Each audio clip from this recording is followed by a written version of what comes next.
Hi అన్న. నమస్కారం. ఏ పార్టీకి గెలుస్తుంది, ఏ పార్టీకి ఓటేద్దాం అనుకుంటున్నారు? బీఆర్ఎస్ పార్టీకి నేను ఇస్తారు ఓటు. ఎందుకని? మంచి పని ఉంది అని బీఆర్ఎస్ది, దానివల్ల బీఆర్ఎస్కి ఇంకొకసారి మళ్ళీ ఓటేస్తారు మేము. ఓకే. ఏమేమి పనులు చేసినంటే ఏం చెప్తారు? గోపినాథ్ నాకు 3 సార్లు నాలుగు ఎమ్మెల్యే. జూబ్లీస్లా గోపీనాథ్ ఉన్నప్పుడు బాగా పని నడిచింది ఇక్కడ, చాలామందికి బెనిఫిట్లు అయింది ఇక్కడ.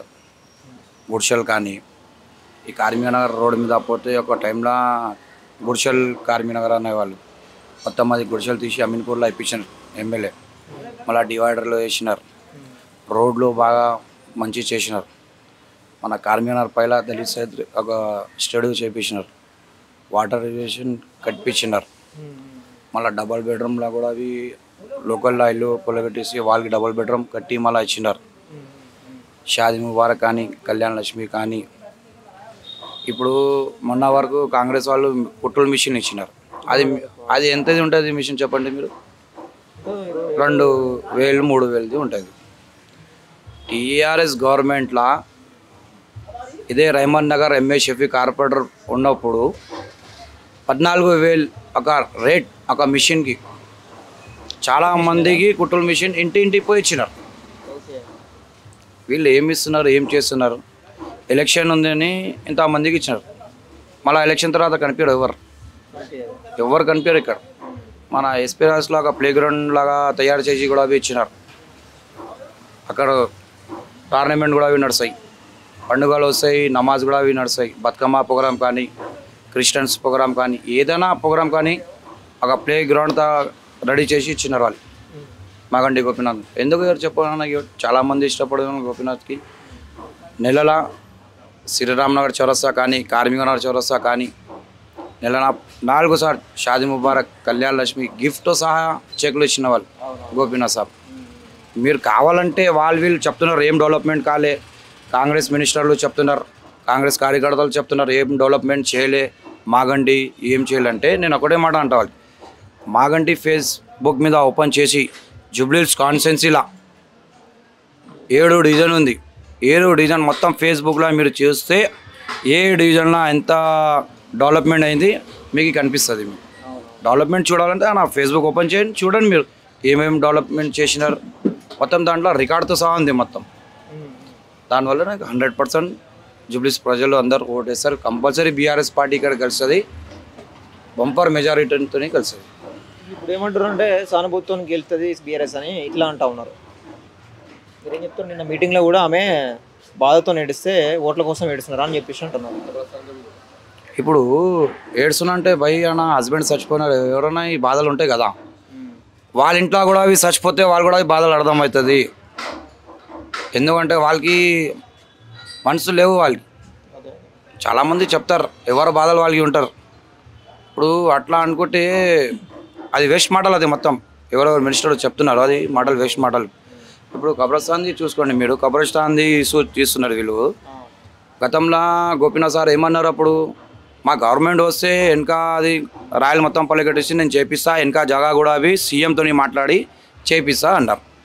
ఇప్పుడు నా పరిస్థితి బాగాలేవు, నాకు హార్ట్ అటాక్ వచ్చినా చచ్చిపోయినారు, దాని గవర్నమెంట్ కూడా అవి రాలే. అయితే ఇప్పుడు కాంగ్రెస్ గవర్నమెంట్ ఇప్పుడు మన ఎర్రగడ్డలో ఇచ్చినారు, ఏమైంది చెప్పు? ఇప్పుడు ఎలక్షన్లని దాని ముందు ఫ్రైడే కొట్లాడినారు. కబ్రస్థాన్ అక్కడ అలాట్మెంట్ చేసిన అది చాలా పాత 70 సంవత్సరం కింద అది కబ్రస్థాన్ అంట. అది సరే చూసాం, ఇస్తే మంచిదే, ఇవ్వకపోతే మళ్ళీ కేటీఆర్ సార్ కూడా అవి మన తెలంగాణ బీఆర్ఎస్ గవర్నమెంట్ మళ్ళీ ఒకసారి ఫామ్ అయితే ఇదే ఈఎస్ఐ మీద చెడ్స్ హాస్పిటల్ బ్యాక్ సైడ్ 5 ఎకరాలు ఇస్తాయని మాట ఇచ్చినారు కేటీఆర్ సార్. నవీన్ యాదవ్ గెలుస్తాడా? ఇప్పుడు బీఆర్ఎస్ కాంగ్రెస్ రెండే ఉంది ఇక్కడ, ఎవరి కిస్మత్ వాళ్ళకి. ఇప్పుడు ప్రజల్లో మంచి పని అయింది, బీఆర్ఎస్ గవర్నమెంట్లో అయింది. మరొకసారి నేను చెప్తున్నా కదా, బీఆర్ఎస్ గవర్నమెంటే వస్తాయి ఇక్కడ. కాంగ్రెస్ కూడా కొన్ని ఇప్పుడు డెవలప్మెంట్ కోసం నిధులు కూడా విడుదల చేసినా కూడా చెప్తా ఉంది. మీరు పోయి చూడవచ్చు, ఓన్లీ నారేలు కొట్టినారు ఇక్కడ అంతే. ఎక్కడేసిన రోడ్లు చూపెట్టు, శ్రీరామ్నగర్ గల్లీలా నారేలు కొట్టి అది పెట్టి పొమ్మారు. ఏమేసినా చూపెట్టి ఒక గల్లీ మొత్తం చూడు, ఈ గల్లీ చూడు, ఎట్లా పోతే నిల్లు చూడు, మీరే చూడండి. మన ఏం చేయలేదు వాళ్ళు, ఓన్లీ నారేలు కొడుతున్నారు, మాట ఇస్తున్నారు, కమెంట్మెంట్ ఇస్తున్నారు, వెళ్ళిపోతున్నారు. ఇది ఎలక్షన్ వరకు తిరుగుతాడు వీళ్ళు మినిస్టరు. దాని తర్వాత ఒక్క మంచి కూడా అవి కనిపించారు ఇక్కడ, కనిపించారు. మళ్ళీ ఇక్కడ లోకల్ మంచిగా ఉన్నారు. గోపీనాథ్ ఉంది, చాలా ఏమేమి ఉంది, పబ్లిక్లో ఏం సంవత్సరం ఉంది చేసినారా అని చేసి నా ముఖం చూసి లోకల్ కాదు అని చెప్పేసి కూడా టాక్ వస్తూ ఉంది. చెప్తారు భయ్. ఎవరు పుట్టి ఎక్కడ వచ్చినారు ఎవరికి తెలియదు. చెప్పుకుంటారు అక్కడ ఇక్కడ అని చెప్పుకుంటారు. ఇప్పుడు కేసీఆర్ సార్ కేటీఆర్ సార్ పన్నీల్ నా ముఖం చూసి మళ్ళీ ఇస్తారు. మన బీఆర్ఎస్ గవర్నమెంట్ వస్తేనే ఫ్యూచర్లో అందరికీ బాగుంటాయి. ఎందుకంటే మీరు చూస్తున్నారు కాంగ్రెస్కి చాలామంది ఓట్లు వేసి ఊర్లో పరేషాన్. ఇప్పుడు సిటీలో అంటే సరౌండింగ్ మొత్తం బీఆర్ఎస్ పార్టీ వచ్చింది. ఇక్కడంతా ఫరక్ లేవు. మీరు డిస్టిక్లో చూడండి చాలామంది బాధపడుతున్నారు. కరెంట్ కానీ, వాటర్ సమస్య కానీ, పింఛన్లు కానీ, లైన్లో లేబడి పైసల కోసం చాలామంది నిలబడుతున్నారు. కేసీఆర్ టైంలో అప్పుడు ఉన్నారా? ఆ టైంలో గరీబులకి కాంగ్రెస్ గవర్నమెంట్ 200 ఇచ్చినారు పింఛన్. టీఆర్ఎస్ గవర్నమెంట్ వచ్చిన తర్వాత 2000 ఇచ్చినారు.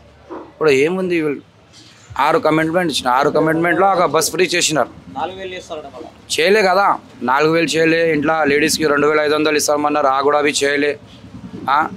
దీంట్లో మన తెలంగాణ ఉద్యమంలో ఎవరెవరు కొట్లాడినారు వాళ్ళకి 250 గజాలు జగా ఇచ్చి 5 లక్షలు ఇచ్చి నెలకి 20,000 పింఛన్ ఇస్తాయని చెప్పినారు. మన ఆటో వాళ్ళకి 12,000 ఇస్తారన్నారు. ఎక్కడ ఇచ్చినారు చెప్పండి? ఏమన్నా ఉందా వాళ్ళకి అడగడానికి? మళ్ళీ పబ్లిక్ ఎందుకు ఇస్తారు భయ్? మీరు అదే ఆంధ్రాలో చూడు, చంద్రబాబు నాయుడు మొన్న వరకు ఇచ్చినాం కదా, 12,000 ఇచ్చినారు. వీళ్ళు చేస్తున్నారా? అది ఆటోలు ఇస్తున్నంట స్కీమ్లో, దాని కూడా అవి అది పర్మనెంట్ లేవు. అదే నడపాలా, అదే బతకాలా అంతే. మీరు ఇస్తే కేసీఆర్ గవర్నమెంట్లో ఫ్రీ ఇచ్చినారు, సబ్సిడీ ఇచ్చినారు, సగం పైసలు మాఫ్ చేసినారు. మీరు కూడా అవి 2 లక్షలు చేయండి. అది సిటీ బండిల్. చాలామంది గరీబ్ వాళ్ళు ఉన్నారు, ఆటో వాళ్ళు కూడా అవి ఒక్కొక్క ఇంట్లో 10 మంది బతికే వాళ్ళు ఉన్నారు. నువ్వు ఆనాకి ఫిట్టింగ్ పెట్టి మళ్ళీ 2,70,000 కట్టుకోవాలంటే ఎక్కడి నుంచి కట్టుకుంటారు వాళ్ళు? ఇస్తే మీ గవర్నమెంట్ ఉంది, నీ చేలా పవర్ ఉంది, నువ్వు చేయండి భయ్. నువ్వు చేస్తే నీ మంచి పని చేస్తే పబ్లిక్ ఇష్టపడతారు. ఇప్పుడు కేసీఆర్ మంచి పనులు చేసినారు. దానివల్ల మళ్ళీ ఒకసారి జూబ్లీస్ కాన్స్టిట్యున్సీలో బంపర్ మెజారిటీతో మాగంటి సునీత మేడం వస్తాయి. 101% వస్తాయి. మీరు చూసుకోండి. కావాలంటే మీకు కూడా అవి ఐకాన్ అయిపోతాయి అన్న. ఇప్పుడు 3 సార్లు కాదు, ఇప్పుడు 4 సార్లు అయిపోతాయి. మళ్ళీ వచ్చిన గవర్నమెంట్ బీఆర్ఎస్ గవర్నమెంట్ అవుతాయి. అప్పుడు అర్థమవుతాయి. ఇప్పుడు వీళ్ళు ఫోన్లు చేసి భయపడే మీరు రావాలా అబ్బాయి లేదా అది చేస్తా అంటే ఎవరు ఇక్కడ భయపడరు ఎవరికి. గతంలో మేము కూడా అవి తెలంగాణ ఉద్యమంలో ఫైట్ చేసినా ఇట్లా చాలామందికి చూసినా వస్తారు పోతారు. మళ్ళీ మా గవర్నమెంట్ వస్తే మేము కూడా అవి చూపెడతారు. ఎక్కడ ఎవరు భయపడరు. సార్ మాకు కూడా డైరీ ఇచ్చినారు, డైరీలో అందరి పేరు రాస్తున్నారు. మేము కూడా సరే చూద్దాం. రైట్. థ్యాంక్ యూ అన్న. జై తెలంగాణ, జై కేసీఆర్, జై కేటీఆర్.